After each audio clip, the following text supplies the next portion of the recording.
Supernatural Season 15, Episode 11, The Gamblers. So this episode I kind of consider to be like the mid-season finale part 2 because we have, I watched it late and I think it's still March 16th or something, so I still have like a month and a half, so it was pretty much 2 full months between this current episode and the next one coming up. So it's pretty much like mid-season finale part 2. But I definitely enjoyed the episode. It was great to see Jack officially come back because I've been waiting for that for legitimately half the season. And then technically they only gave us like a glimpse, like it's time. And then even that was a few episodes back. And so now he's officially enacting the plan and we actually see him going out. They reintroduced the Grigori, which I freaking lost my mind.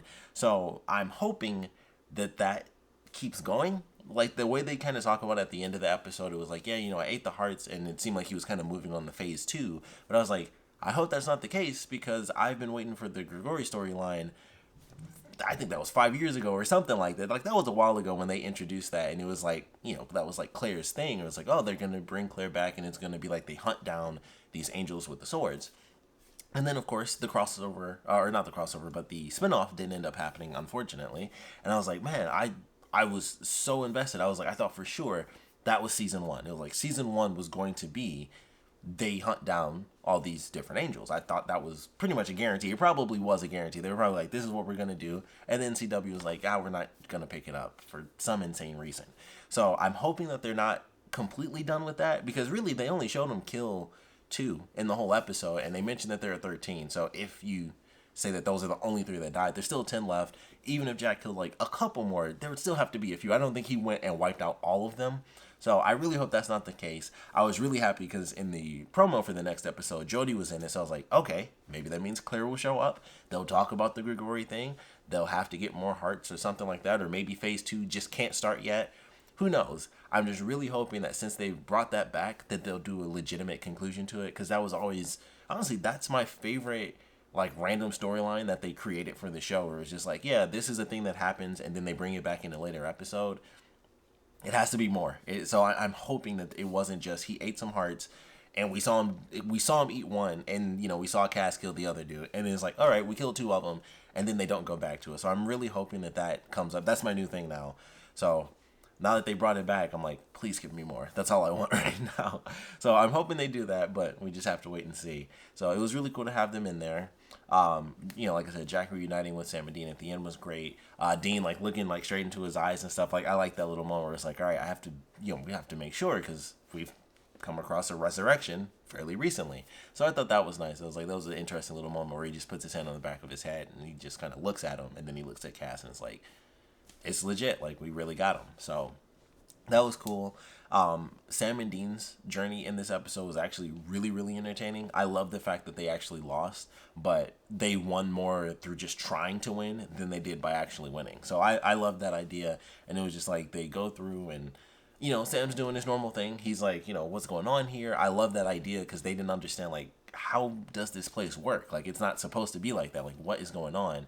And so, you have, like, the bartender, and she's giving out, like, slightly vague clues and hints, and then when they kind of get deeper into it, it's like, I can't say this much, but I can totally tell you that that's her son, and stuff like that. So she was pointing them in the direction to give them some answers, but I like the way it played. I like the way it was handled, and they go through, they end up, I was curious how it was going to work, because I'm like, all right, so they need a very specific amount of luck. They need like a ton of luck to go up against God, so they can't just, like they beat the first guy, and I was like, all right, well, they need luck for both of them, so if they split the luck up, it's still like they're a little bit better, but that's still not enough. So I was like, man, maybe they have to go through and they would end up basically having to kill people in order for them to defeat God, because it's like we have to beat God, so we have to kind of they wouldn't have much of a choice but to like sacrifice some of these people and just play the game and win. So I was really curious how it was going to play out. So I like how it was handled. And they go through, Sam wins the first game, and then they go through, and it's like, all right, we'll do double or nothing, but not for us, but, for them. So you let all of them free, we'll keep our same little bit of luck, and then, everything's good. And, of course, they lose, but she lets everybody go anyway, and then it's like, all right, because you were actually, like, heroes, here you are. Here's your your hero's luck, which does not translate into winning a bunch of money in a scratch off. So I thought that was pretty cool. But I love that idea. I love that it was them being the heroes that allowed for them to have the victory, which was better than if they had actually won, because they would have freed everybody, but they still would have had like mediocre luck, like slightly above average. But in the way that they did it, even though they technically lost, everyone got freed anyway, and they got all of their heroes' luck back. So that was great. We got a really cool explanation as they were going through playing pool, where it was kind of the tactic for the first game anyway, to get her talking. We get an explanation of where the other gods actually come from, and it's because of humans. And I thought that was such a cool idea. It was something that I never really thought of. I just thought, yeah, well, they kind of just exist. I wasn't sure, because that was one of the things they never talked about. So it was kind of like, I guess they just existed. You know, it was like, you know, God existed, and then we have like Egyptian gods obviously exist and stuff like that. So I was like, well, maybe they just came into existence as well, and it's like he's still, you know, like Christian God, so he's still like at the top or whatever, but these other gods are kind of there. And the way they do it, it's like a definitive kind of like tier list in this episode is like, this is exactly what happened. You have God, you have the darkness, and so it was like God and Amara are right at the top, and then below them are the other gods, and they were actually made because of humans. And I thought that was such a cool concept, where it was like, they didn't, you know, they were kind of made by humans, because humans, as monkeys and stuff, they prayed to every specific thing. So it's like, you know, we pray to this god for crops, we pray to the moon, we pray to the sun, we pray to the oceans and stuff like that. Everything has its own god. And then God was like, yeah, that's a cool idea. So he made the other gods, so that also anytime something specific went wrong, it was specifically that god's fault and not his, which totally fits into his incredibly vain, you know, I'm number one and I'm so amazing personality. I was like, yeah, that's just great. I thought that was such a cool idea. And it was something I never really put too much stock in. I never really thought, like, did he make the other gods? Like, I guess I kind of just was like, yeah, they just existed. Or, you know, like I said, either he made them and it was just like, whatever, he made the other gods. Or they all just kind of randomly came into existence and he was just more powerful, or, you know, whatever. He was just the focus of this story. So I like that idea. I love that they kind of put that explanation in there. Like, this is exactly how gods came into existence. It was just God. And then no one knew to like listen to God. So it was like, all right, well then fine, I'll make these other things, because, you know, as she stated, and I wish I could remember her name. I know I just keep saying her and she.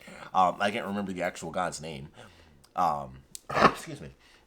But I love that idea. I love that idea. So I was like, that's pretty cool. And it was nice for them to like put it in the final season. Like, here's our definitive like tier list. It's God and then the other gods, because he made them, because humans kind of made them up on their own for the story. So he was like, well, then I'll just let them be real and see what happens. You know, Chuck doing his thing, he'll make something and just be like, and, you know, drag and drop like from his brain to the world, and it's like, let's see.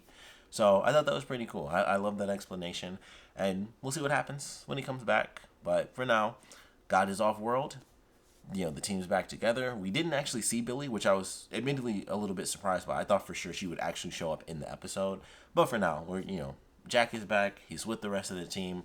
The hero's look has returned. So everything's kind of back to normal, and we unfortunately have to wait like a month and a half now to see them kind of get back into the normal flow of things. Jodie's supposed to show up, which is why I'm hoping Claire shows up, who has not actually even been in the season. She was referenced once in an unfortunate circumstance, but she was referenced, so I'm hoping that we do actually end up getting to see her in the next episode.